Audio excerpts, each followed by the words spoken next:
Welcome to another episode of Whitetail Rendezvous, coming to you 6 days a week as we interview whitetail experts and hear their traditions and personal stories of the hunt.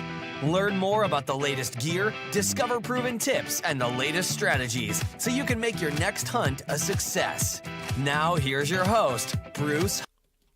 Hey folks, we got a new sponsor. It's called Buckwild Coffee. What's so special about Buckwild Coffee? Well, a gazillion people go to Starbucks every day and drink coffee. Well, why shouldn't Buckwild Coffee offer you light, medium, or dark roast with free shipping? All you have to do is go to whitetailrendezvous.com, go to shop, and order your coffee, and I'll ship it out for free.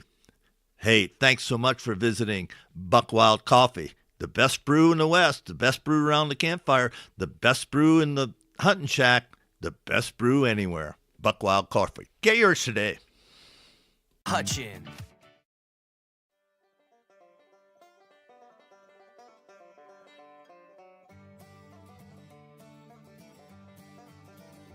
Folks, this is your host, Bruce Hutchin, to yet another episode. This is a return guest, and Travis and I were in the warm-up talking about how fun it is to have guests come back after, a year or two. And Travis is with Shedding Light Outdoors. Travis hails from Southeast Ohio, and they get some nice bucks in his neighborhood. Travis, it's just a joy to have you back on the show, sir. And I look forward to our conversation over the next 45 minutes. So welcome to the show. And what's new with Shedding Light Outdoors? Hey, thanks, Bruce. We had a good time being on it. None of the other guys were able to today. But, yeah, we've been doing really good. Last year was our best season since 2015. Just the three of us, four of us, actually, in our group. And I think on film we got 8 deer down on film and 1 not on film, but it was a doe. And so it was just a really fun season. Got to go to some fairs, meet and talk to people. That's kind of what it's all about for us. And not trying to make it big time, but we're just average Joes having a good time enjoying the sport of hunting. Yeah, no, Shedding Light, it has more than just, talking about the outdoors. And so Let's just talk about, what's behind Shedding Light Outdoors.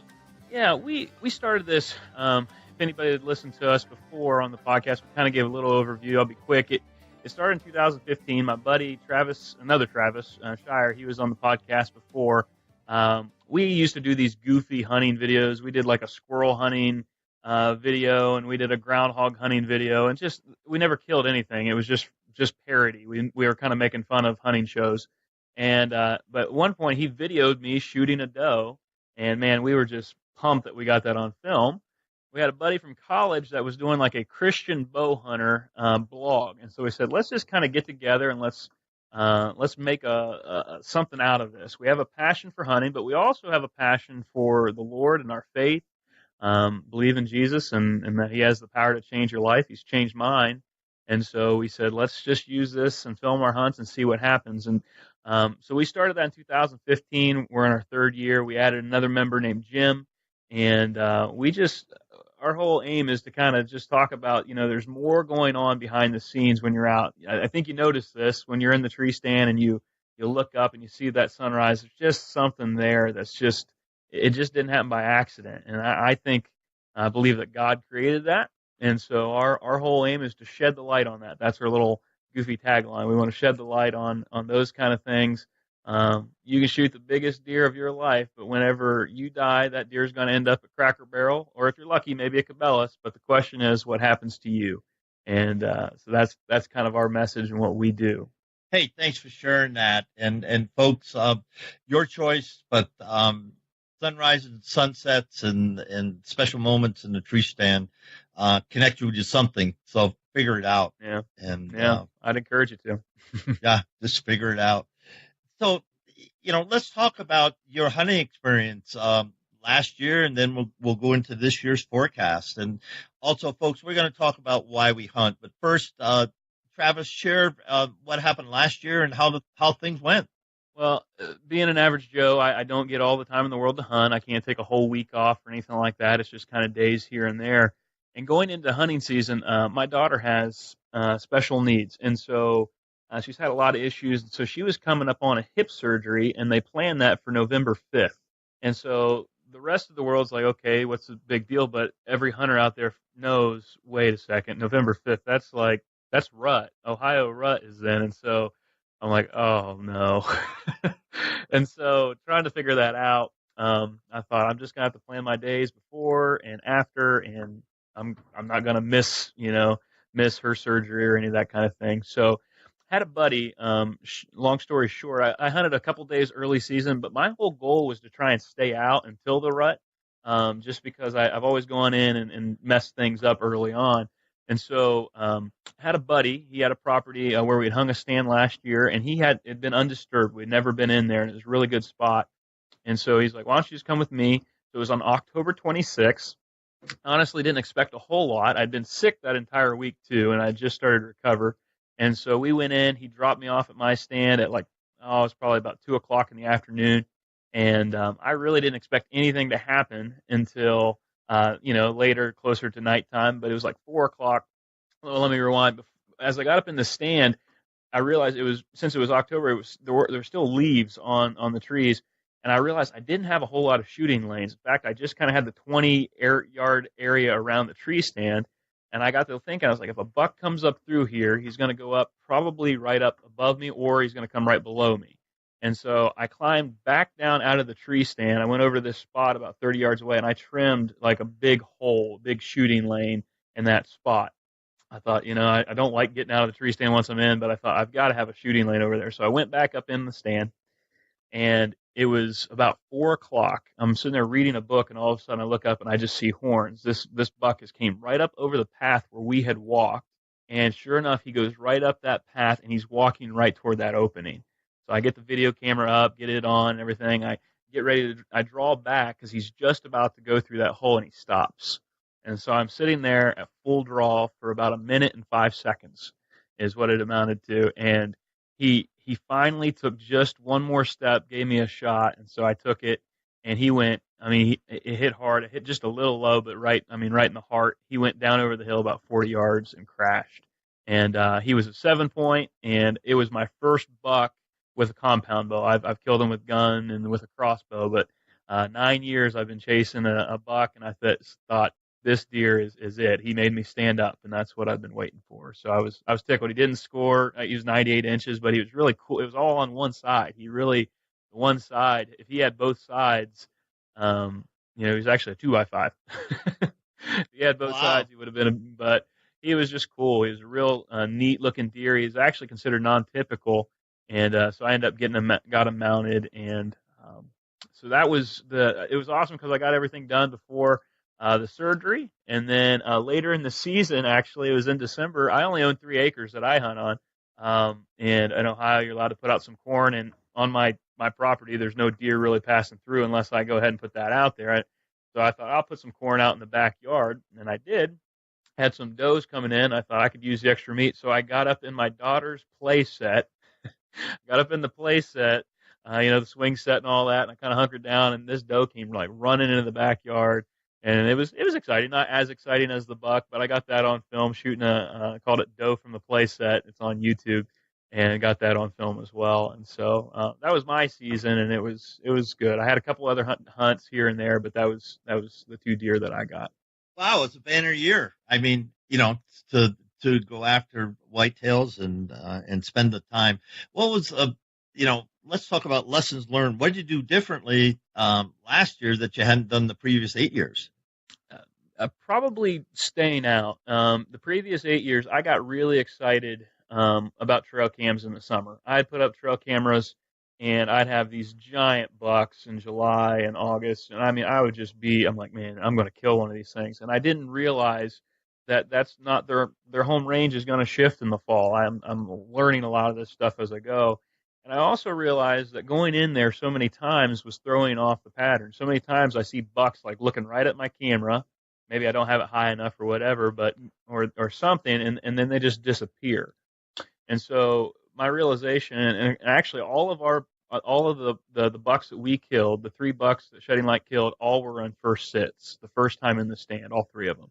And they just taught me that, man, you need to make the most of that first sit going in there. Make sure you check the wind. And so that's the main thing that I learned. And so this year I'm planning to do the exact same thing. I haven't gone in to my area a whole lot. I'm not putting out corn or anything like that. I think it's just best just to stay out as much as possible, wait for the right conditions. I know the deer are there. I know historically when they show up, especially during the rut. So I'm just going to play my cards that way. But that was the main thing last year. Oh, I lose the sound there. Just a second, Bruce. I think I lost sound on you. 59. Oh, I can hear you right now. Okay. Okay. Still, Okay. So yeah, I'll just put a thing 11:59. I'll just edit it out. Can you hear me now? yeah, I can hear you. Okay. Okay. So Sorry. just repeat what you're saying about first sets, going in, not messing it up, and we'll take up from there. Sorry for the technical difficulty, folks. Oh, no problem. Yeah. So did you hear First what? sets. Sorry about that. Yeah, first Yeah. sit. So first sit was the main thing that I took away from last season. Just learned that first time in the stand, they don't know you're there. You climb down out and you might think you can spray up with all you want to spray up, but I think it's just hard to trick their nose. And once you leave, if a buck comes in that area, he knows the next time he comes back, if he comes back, he's gonna be coming in downwind of that spot. And so I think you have a lot more to your advantage if you can make the most of that first sit. And so my main lesson from last year is I love hunting early season as much as I can, but it's probably best if I don't. And it's best if I can stay out, pick my hunts, and especially now that I'm a father of 3 kids, Oh I'm my definitely goodness. gonna have to do. Yeah, I just had my third kid a month ago, and so in order for me to be a happily married man, I know I'm gonna have to pick the sits that make the most sense and not be in the woods all the time. My wife, I don't think would be a big fan of that. So. Well, and folks, you've heard it before from a lot of the guests, but the first 3 sits that you sit, now that could be morning, afternoon, that could be 3 all-day sits, that could be 3 afternoons, but 3 times in that stand, and just think of it as 3 strikes you're out. If you're hunting in an area in a hunting mature deer, now you can get away if you're in the right place. On a food source, a transition area, and so you're in a travel corridor or pinch point. Now, I'm not talking about the rut, but the first 3 times you sit a stand are your best opportunities. In over 547 guests, have echoed that. So think about that when you're rotating your stands and you're setting your stands because you want to cover the wind. So if you had 4 stands, then you get 12 sits.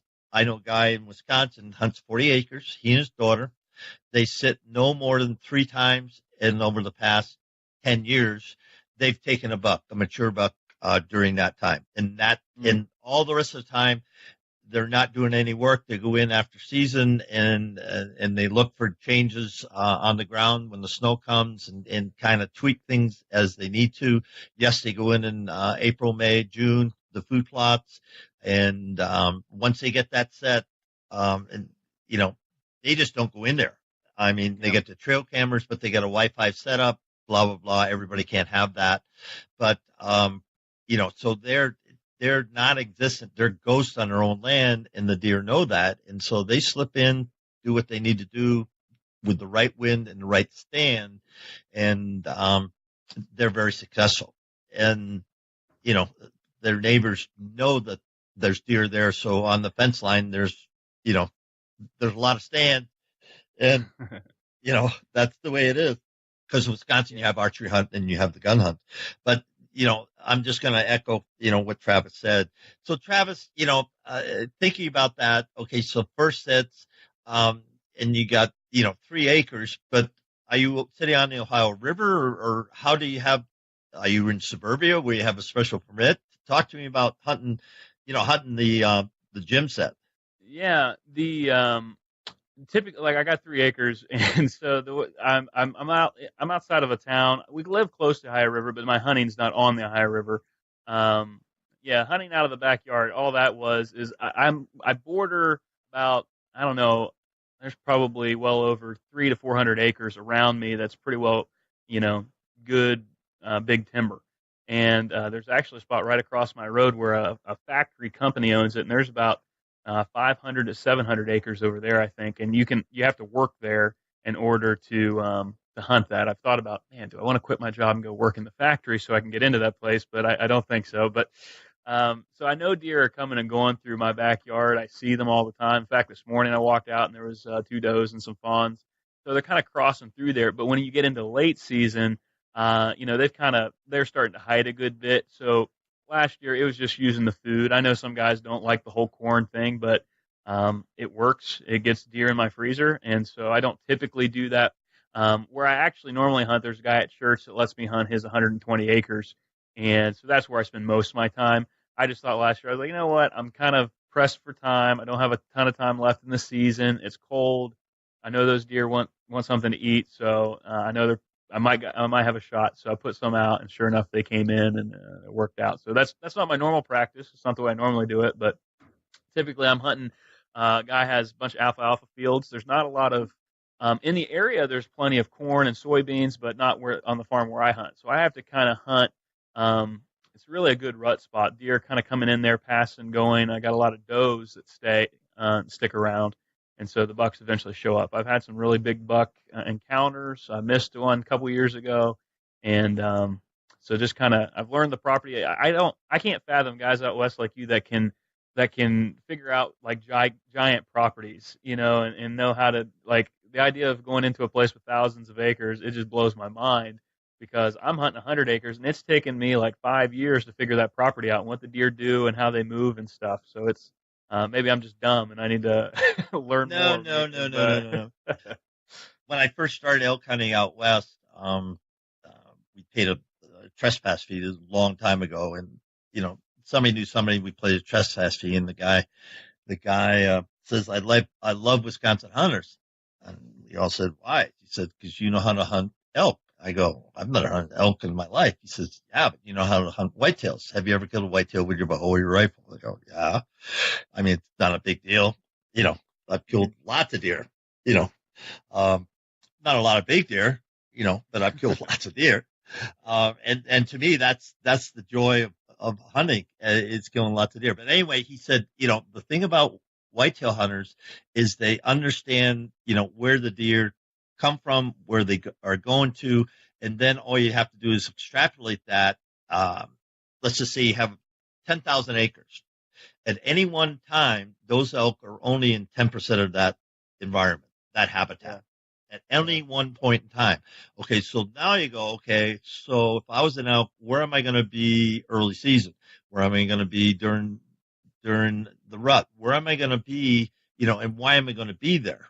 And once the guns go off, I mean, you got an orange army out west in the Rockies. I mean, it's you can see so far, you go, oh my, right, there's 50 people out there. Well, you're looking 5 miles. 10 miles. I mean, so it's all different. But the biggest thing is that whitetail hunters understand their 40 acres really well. And so as you have found and spoken, to dissect, 120 acres, it takes a lot of time because there's so many subtleties that just because Uncle Jack killed a buck from the deuce of spades stand, for 10 years in a row with his gun doesn't mean it's a good bow stand. Right. Exactly. And I think that's the thing. You got to know where you got to be a student. Just going in the woods and getting lucky. There's a lot of people that do it, and I think it's probably because it's on their first sit. Actually, you hear that all the time. First time hunter going in the woods the first time. It's probably more so the sit than the hunter. But I do think there's something to being a student to learn. I'm actually planning on going elk hunting next year, and I've been learning as much. I went 2 years ago, and I just didn't study. I just kind of went, and I was dependent upon the people I was going with, rather than really just kind of taking the time to learn elk. So I think any hunter, part of our job is to know what we're chasing, know their habits, know things about them, know what they eat. It's going Whitetail Rendezvous is pleased to announce a partnership with GoHunt.com. Who's GoHunt.com? Well, if you're a DIY hunter, you need the information at GoHunt.com/insider. Why? Because it provides 4,200 profiles, every unit, every species, and every season. Furthermore, they give in-depth analysis, interactive maps, unit access, and seasonal trends. Draw odds are very important, and they give you the most accurate information in the business. All this is available when you go to gohunt.com/insider.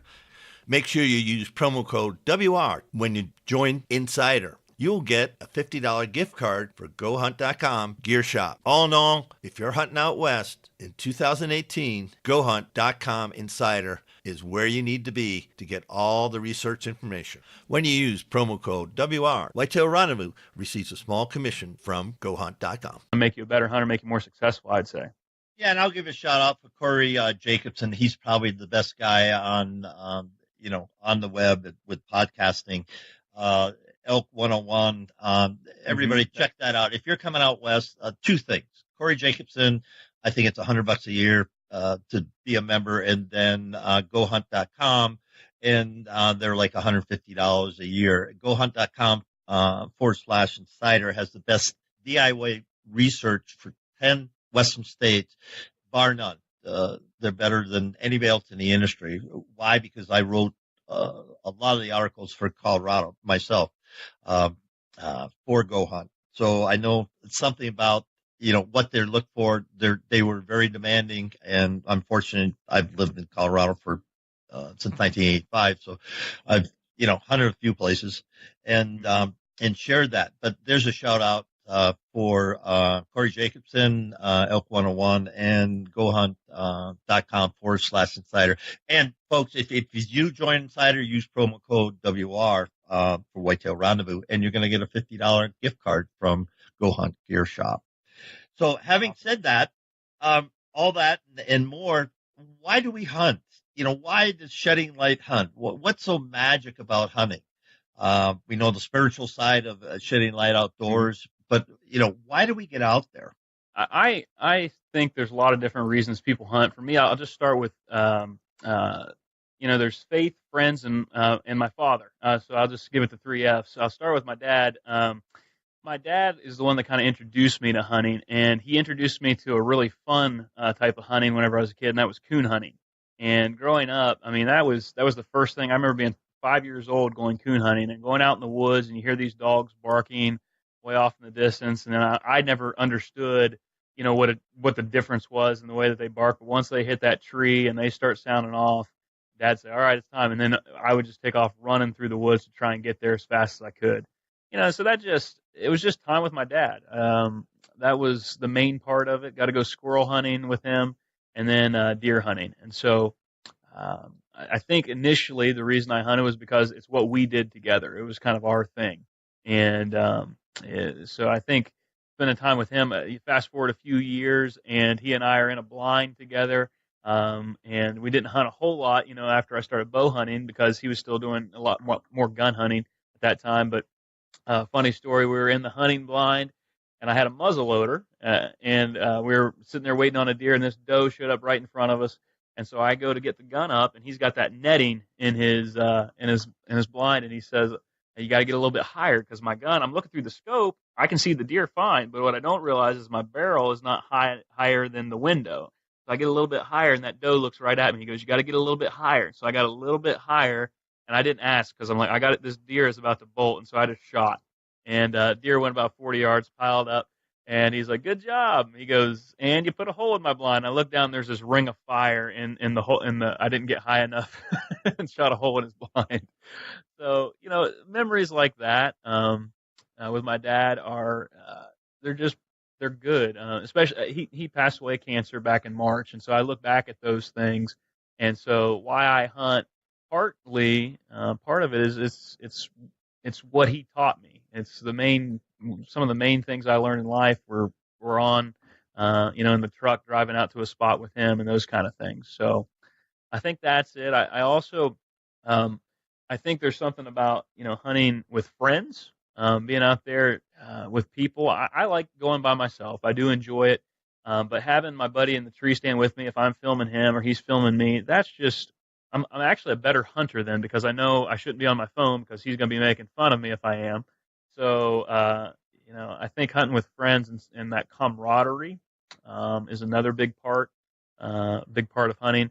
And then, like you mentioned, I think faith is something about being out there and just kind of disconnecting, putting this thing down, and just being out in nature. Yeah, we film our hunts, but really just kind of getting out and being in it and seeing what God created and the fact that He made it so that we could enjoy it. That to me is everything. And so I'd say those three reasons. There's probably a lot more, but those are the ones that come to mind for me. Yeah, and one thing that is prevalent, unfortunately, especially on social media, is we don't get along. We don't reach common ground sometimes. Yeah. I'm not saying everybody, but so many times a person, they shot their first doe, they get, with a gun, a muzzleloader, compound, crossbow, whatever, but they're happy. They got meat in the freezer. Yeah. I mean, that's one of the reasons we hunt, because we eat the meat. And all of a sudden someone will say, well, that's great, congrats. And then somebody will peep in, well, why'd you shoot that doe, or why'd you shoot that spike buck, or why did you do whatever? Because it doesn't match up with their, in their sandbox where they're at. They could be just, hey, I'm mature deer only, I'm QDMA, I've got a 10-year plan, I've got all this. And his neighbor could care less. He's got 5 kids to feed. He's got 2 days to hunt. It's browning us down. Okay. Yeah. Both are fully supported in the hunting community. But for some reason, we just don't do that. Why do you think we do that to ourselves? Yeah, I mean, you bring up I guess you made me think of the fourth one is food. I mean, that's probably the main one, and that's why we go out, is to get that on the table. I think it's a pride thing. There's a lot of ladies hunting, but I think there's a lot of guys, probably primarily guys, that are out there, and we like to beat our chests. There's something special about shooting a big deer, and so growing up, I saw these guys shooting big deer, and I'd be jealous, because all the other guys are like, wow, look at you, you shot this deer, and so you get recognition, and so I think. So for the longest time, it was big racks. Everything was big rack this, big rack that. And so it was all about, he's only 130 incher. I'm going to let him pass till next year. He's only 140. And you see these guys passing on deer that would just be a trophy to probably 95% of the hunting community. But these guys are hunting in great states and great locations, and good for them if that's what they want to do. And now it's kind of shifted, like you just said, to more so it's shifting from racks to maturity. Well, he's only a 3-year-old, or he's only a 4-year-old. I don't know if you've ever ate a 5 or a 6-year-old, but they don't taste real good. The younger they are, the better they taste. And so to me, and I've passed, so get this, I've been hunting for 9 years now, and with a compound bow, and I passed on probably 110, 120 inch 10 point there 2 years ago. And he walked underneath my stand, and he didn't make me stand up. And I don't regret passing him, but I have to think that Facebook and what I've seen on TV was the reason I didn't want to stand up. Why, if I've never killed a buck with my compound, why am I waiting for a giant deer to come by? Why not just cut my teeth on a smaller one? And then, I mean, he was a good deer. I got good footage of him.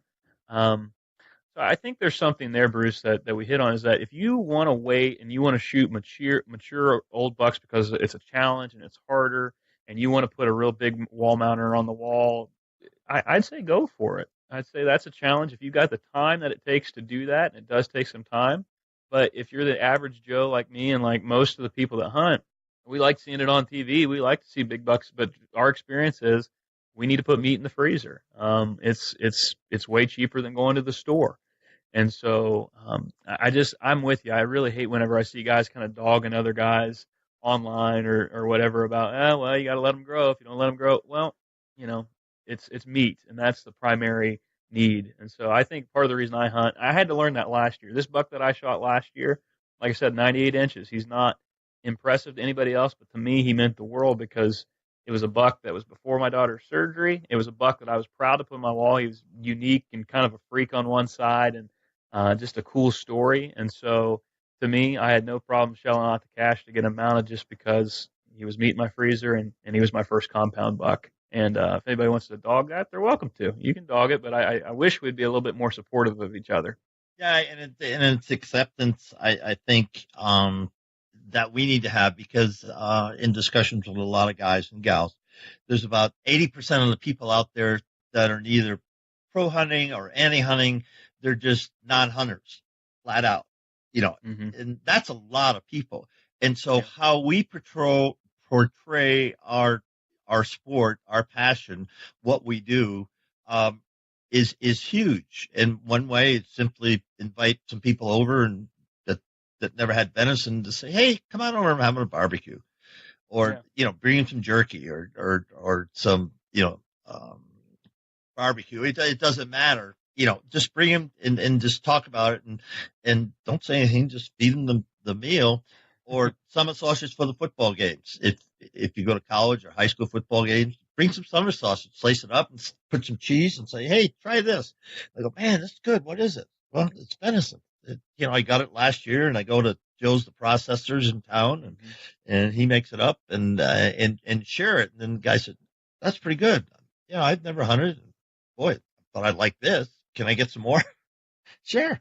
Yeah. And then if you develop that relationship, and then invite them along to say, if you ever want to come and sit, I got a double blind, or I've got a tree stand, a ladder tree stand. Come along and just see what, let's do it. And I would think, in church, getting back to your driving, passion is faith. That's a great way to, get a person out there that is clueless to what God has plans for his life. Yeah. And, I have found that, to be interesting. You have a lot of discussions around the campfire, and everybody to a man, they might not believe in God, but they know there's something about it all. I mean, there's something about it all. I can invite somebody to come to church, and they might come to church. And I don't think that's a bad thing to do, but I think sometimes just like I said, the friendship, going out and just forming friends with people and getting to know them. One, for me, I get a chance to talk to them about hunting and all that fun stuff. And then I also, usually faith comes up because it's part of our life. I think everybody has a faith in something. Even if they're atheists, they have a faith probably in themselves, I suppose. But, I just look at that and I think, it's a great opportunity to form those relationships. I think that's what, your Facebook friends, there's no connection there. I think the more and more we can get out. It's also, I think, one more thing is taking a young person out. I really enjoy. That's one of my favorite things. Last year, I got to take a young guy out, and we had deer on top of us. We were like in this stand I'd never hunted, and these deer are just coming right below us. So it made it really tricky to get shots. And he took a shot at this spike, and there's just like one little tiny tree, and his arrow stuck right in that tree. And I got his first miss on video for him, and he ended up he loved it so much he went out by himself actually a couple weeks later and he killed a deer. And I mean, just so pumped for that. So that to me is just what it's all about, being able to get out and spend that time with people. Hey, how do people get in touch with you guys? Yeah, we're on Facebook, YouTube, and Instagram. You can just go to our website is sheddinglightoutdoors.com. And Facebook, you can look up Shedding Light Outdoors as well. Instagram, I think we're Shedding Light OD on there. And we're probably the most active on Instagram and Facebook. And then throughout the season, we do things on YouTube. We're not posting like every single week, but that'd be the best way to get in contact with us, follow what we're doing. And we try and put out good content. And I'm getting better at my video editing and those kind of things. So hopefully it's something that you enjoy watching and not just goobers in the stand.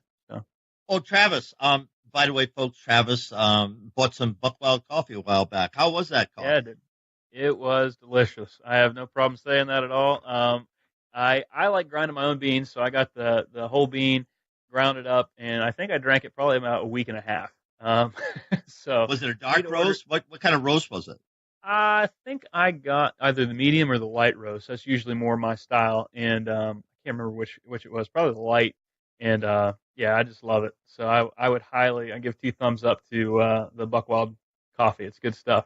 And you can get Buckwild coffee at whitetailrendezvous.com/shop. So until I say otherwise, shipping is free. So you can buy great. 12 ounces at $13.99. Of great price. Light, dark, or roast.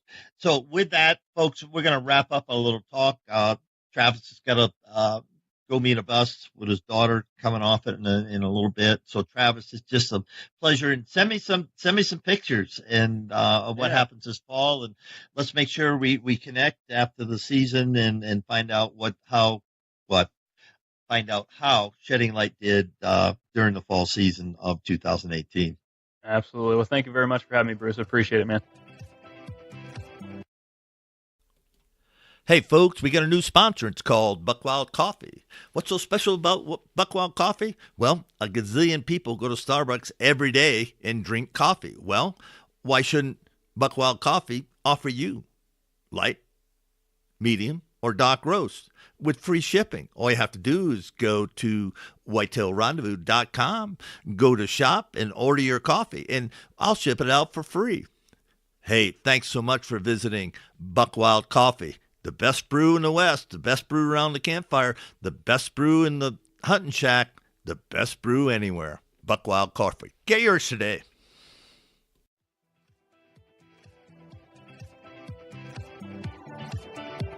Thanks for joining us. Be sure to tune in tomorrow for another episode of Whitetail Rendezvous, where you can listen and learn from the experts so you can be more successful on your next hunt. Until next time, listen, learn, and succeed.